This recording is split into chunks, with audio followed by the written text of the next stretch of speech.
Hey all, we're going to talk about Beta Ray Bill. Should you spend spotlights for Beta Ray Bill? Should you spend tokens on Beta Ray Bill? What sort of decks are you going to want to play with him on day one? We're going to do a real quick video on this. I think he's actually going to be a pretty solid card. I think he might bring back some of the Asgardian type things. I'm going to suggest a deck here from the Marvel Snap Zone Tool Builder. I'll link that below. Definitely check out that site and that tool. I think it is fantastic for, I don't know if I said tool builder, it's a deck builder. It's a tool that uses deck builder, but either way, you get my idea. So Beta Ray Bill, 4 cost, 6 power, on reveal, shuffle Stormbreaker into your deck. What the heck does Stormbreaker do? Stormbreaker on reveal, double Beta Ray Bill's power. So he becomes a 12. Love it. There's different things here that we're going to play with. You're going to see Thor type things. You're going to see Odin type things. You're going to see Jane Foster type things. You're going to see Zabu type things. You're going to see Grandmaster type things. A lot of on reveal Wong type things if you're talking about Zabu. That means that Cosmo could sort of cause problems with this deck. On reveal locations that limit your on reveal abilities cause problems. You're also going to be concerned if this thing doubles. You're going to have Shang problems. So those are the type of things that I would potentially look for. Again, I think at the surface, looks like a fun card, might open up some possibilities to play around with Jane and the Asgardian stuff. Remember when there was Jane Jaw out there? I think Beta Ray Bill plays into that a little bit. I think it's a lot of fun, and I think it's definitely something I would personally look into. So the deck that we're going to look at first thing right now.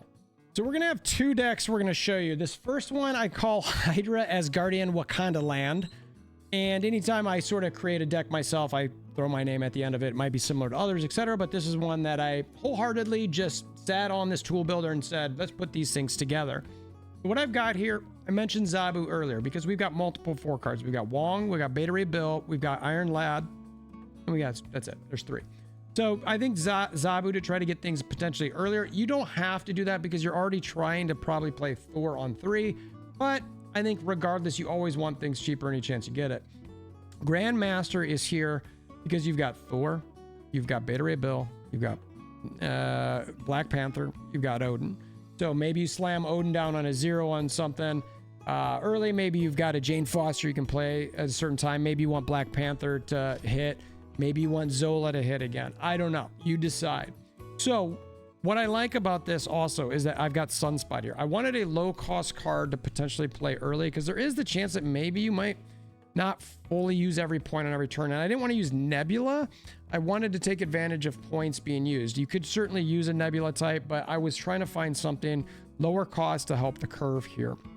I've got Magic because I think it's going to be pretty critical to try to extend the turns.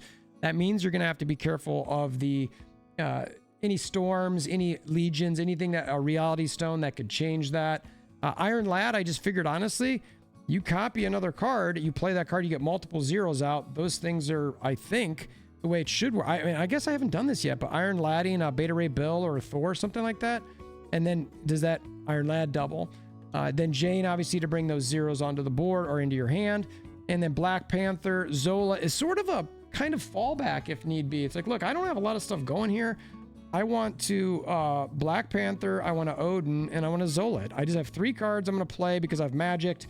You can win a game with literally those 4 cards. You could not get anything, but maybe you hit that line and you play it. So I wanted to give a low amount of cards second line play.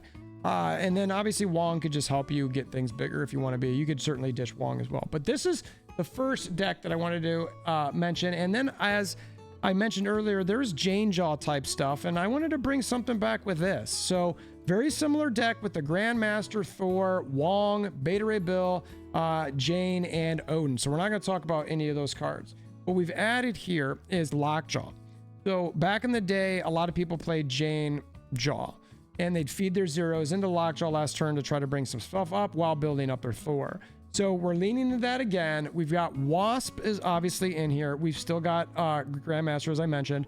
Kyra I've put in here because, you know what? If we get our Beta Ray Bill pretty big and we pull out our Infinite early with the Lockjaw, I want to way protect it. You could certainly do armor if you're worried about it, but I wanted the selective option of something like Kyra instead. Maybe I don't hit Thor on 3 or Lockjaw on 3, and I'm like, well, you know what? Maybe I can play Kyra and it can protect me later. You never know. And then we've got Scar because the way I was looking at this is through the Lockjaw. If you get the Infinite, if you get the Beta Ray Bill built up, all of a sudden your Scar could potentially be 4 or 2 cost. I like that potential. It can also come through the Lockjaw along with the Doom, which you could certainly use with Grandmaster to slap down on the Doom and then move it to a different location if it comes up through the Lockjaw. Odin, we talked about. Infinite is purely just to come through the Lockjaw. That's it. You could certainly use other big cards besides Scar, Odin, besides Scar, Infinite, and Doom if you want to bring something through that Lockjaw. But the rest of this is sort of where I was looking to play a little bit. You could also ditch the Grandmaster. Maybe you ditch the Wong. I just like the idea of multiple on reveals with the Wong. Maybe you get Zabu in here for that Wong Beta Ray Bill thing as well. That, again, up to you. But I wanted to throw something together, throw a Beta Jane Jaw deck. And last but not least, let's look at a couple decks real quick that are just listed on Marvel Snap Zone. All right, we're going to go through this quick. We're not going to spend a lot of time on it, but I did want to show you some other thoughts that people are having. It looks like a lot of Safety Blade decks are out there. This first one, we've got some Forge, Okoye, Colleen Wing to potentially discard something low. Looks like it's a Dokken type thing. This is leaning to the Surfer with some 3-cost, Brood, Surfer, Killmonger, Nakia, Dokken, Sebastian Shaw, Thor. Not a bad idea. And then Jane to bring in the zeros. I'll be interested to see how well that one does. Grand Asgardians. This one looks somewhat similar to one of the ones I had, but he's got, this is again Safety Blade, Absorbing Man, Ironheart. He's got Mobius, and he's got Echo on there. So that was one of the things that my decks that I was showing are missing, is there's no tech at all in them. This one's interesting. I think the Absorbing Man is definitely a good call for some of that when you're playing around with the Zabu. Definitely something to think about. You want to maybe, you could Absorbing Man, one of the 0-cost cards maybe. Easy mode, let's see what he's got here. Shadow King Tech, Zabu, Jeff, Maximus. Okay, Killmonger, Mobius, Thor, Shang-Chi, Miss Marvel, Enchantress, Beta Ray Bill. So this is leaning heavily into the 4s with the Shang-Chi, Miss Marvel, Enchantress, Beta Ray Bill. The Shang-Chi, Enchantress tech cards I like a lot. That might be something you want to think about anytime you're adding the Zabu. I mean, Maximus is nice, probably as a late play. I think that could be good. Jeff also to help with the lockdowns, Shadow King. There's a lot of good tech here. So I like the fact that it's Shadow King, Shang-Chi, Enchantress. Those are things that you could always change and mess with your opponents. I think that's pretty solid. Hit the hammer. The next one here, we got Yellow Jacket, Forge, Spider-Ham, Ice. This is almost like a, oh yeah, it is. Okay, so eventually we got Beast. And I like it with the Werewolf. That's interesting. I mean, maybe you get the Jane Foster and all of a sudden that Werewolf bounces around a lot. This one, I like this one. We're going to end with this one. I think this is a very interesting deck. I love the Hitmonkey aspect of it.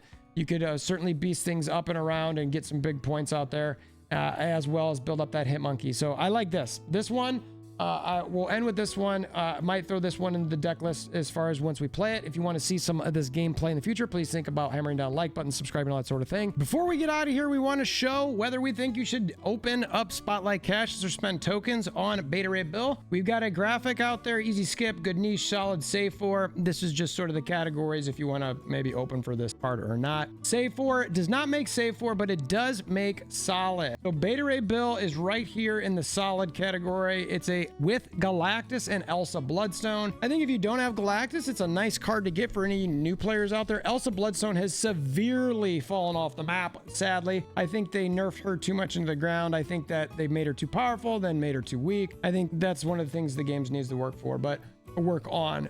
So I like Beta Ray Bill. I think it's good. There's some other cards, spotlights that are, still out there that are maybe coming you want to look at. We have Meek on here and Grandmaster that were stored on the lower end, which I feel pretty good about those. I think Grandmaster in that good niche solid section lands. So I'm feeling pretty good about this Beta Ray Bill ranking. And my suggestion to you is if you've got the spotlights and you like that archetype, as always, do it.